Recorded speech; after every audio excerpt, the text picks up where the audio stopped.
Isambulu Vinaka, and a warm greetings to you all.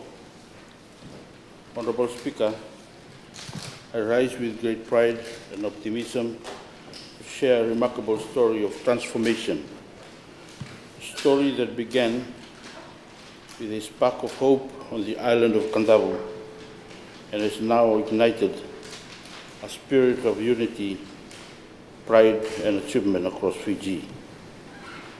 Before I do that, allow me to first congratulate both teams that played in the final of the Skipper Cup last Saturday.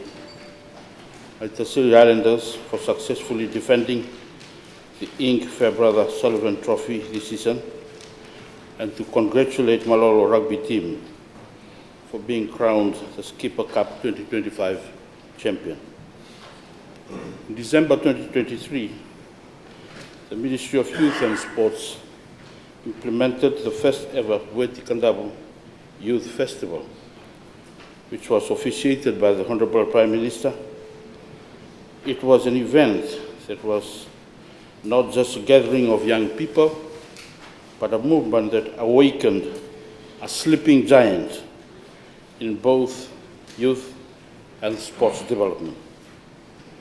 What began as a simple festival of dreams has today become a powerful example of what happens when government, community, and youth come together with one purpose: to rise up and rebuild. And rise up, Kandavu certainly has. Honorable Speaker, the Weti Kandavu Youth Festival was conceived under the Ministry's broader vision of empowering young people through engagement, qualification, knowledge, skills, and resource development, in alignment with Fiji government's 5-year and 20 years national development plans and the Sustainable Development Goals, SDGs.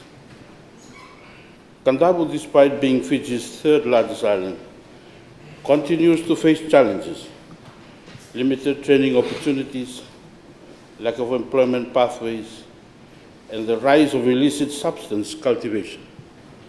The ministry saw in these challenges a unique opportunity to transform them into platforms of empowerment through sports, agriculture, and entrepreneurship. Thus, the Weti Kandavu Youth Festival, meaning Rise Kandavu, was born, a festival designed to reignite the spirit of hope, pride, and purpose among Kandavu's youth. Festival's objectives: the festival sought to, 1, provide a platform for youth to showcase their talents in sports, culture, and entrepreneurship. 2nd, to revive the Kandavu Provincial Rugby Union as the Provincial Youth Council. 3rd, to encourage youth involvement in agribusiness and sustainable livelihoods. 4th, to rebuild networks between youth clubs, investors, and development partners. 5th, to create safe spaces for discussions on mental health, social issues, and personal growth.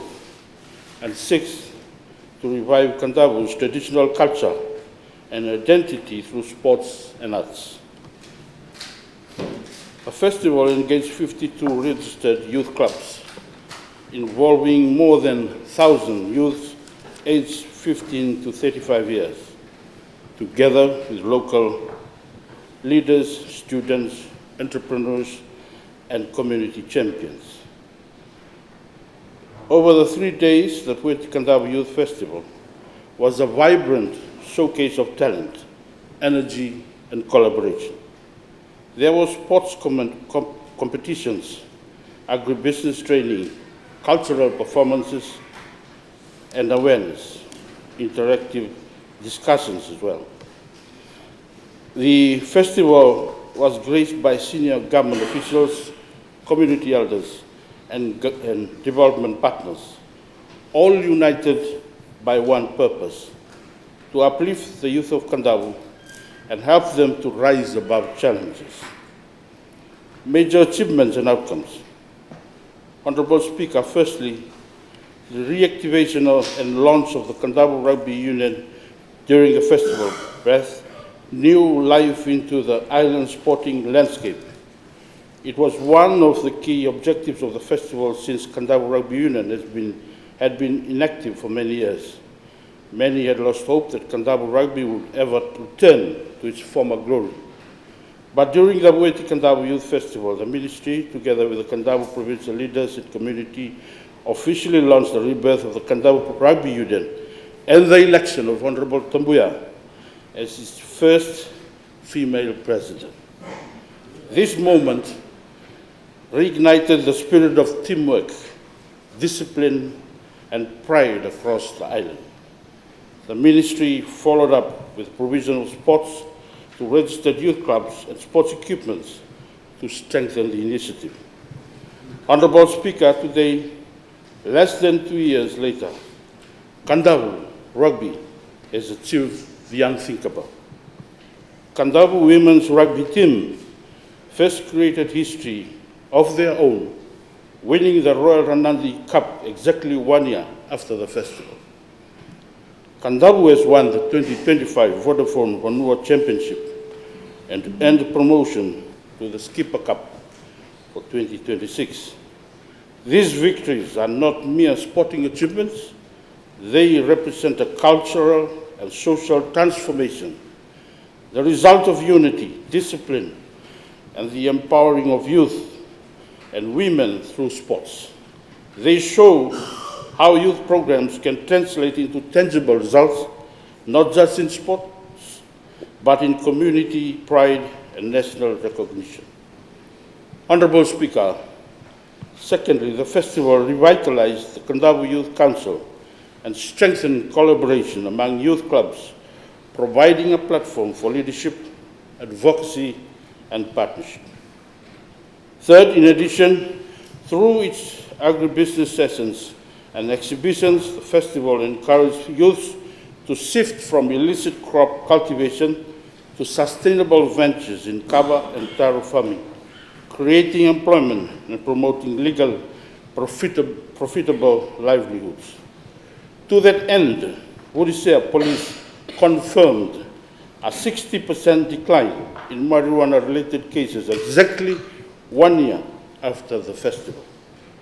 Honourable Speaker, the festival's influence went beyond the sports field. It changed behaviour, reshaped attitudes, and restored dignity in communities. Fourth, furthermore, the revival of traditional arts and performances fostered a renewed sense of identity and belonging, while open discussions on social issues promoted mental well-being and responsible citizenship. Fifth, moreover, government ministries, the Fiji Sports Council, Fiji National Sports Commission, the Ministry of Agriculture, and private sector partners all contributed to the festival's success, a model of interagency cooperation that continues to inspire other provinces. On its national impact and way forward, Honourable Speaker, the Weti Kandavo Youth Festival has proven that when you are given a voice and a vision, transformation follows.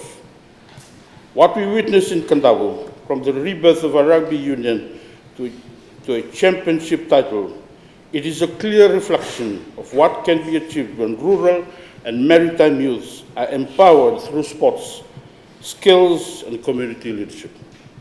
Honourable Speaker, the Ministry is undertaking plans to develop sports grounds aimed at enhancing youth engagement in sports activities. In addition, we will be working in collaboration with other government ministries to design and implement an alternative livelihood program to create broader economic opportunities. The Ministry now has replicated the Weti Kandavo model across other provinces and maritime islands, fostering unity, enterprise, and national identity through youth empowerment. Honourable Speaker, I wish to sincerely acknowledge the Kandavu Provincial Council, and Kandavu Youth Council for their leadership. All participating youth clubs and communities for their commitment. Our valued partners and ministries who made the festival possible. And also the special presence of the Minister for Information, Honorable Linda Tambuya, who joined the festival to support this cause and was later elected as the President of Kandavu Rugby Union, a historic milestone for women in leadership and sport administration in Kandavu. Their collective efforts have transformed Kandavu into a model of what youth resilience, teamwork, and determination can achieve. In conclusion, Honorable Speaker, the story of Weti Kandavu is a story of hope restored, dreams revived, and communities united. It is a story of a people who choose to rise, and in rising, inspired the nation. From dormancy to dominance, the Kandavu Rugby Union's comeback is not just a sporting achievement, it is a national symbol of what empowerment looks like in action.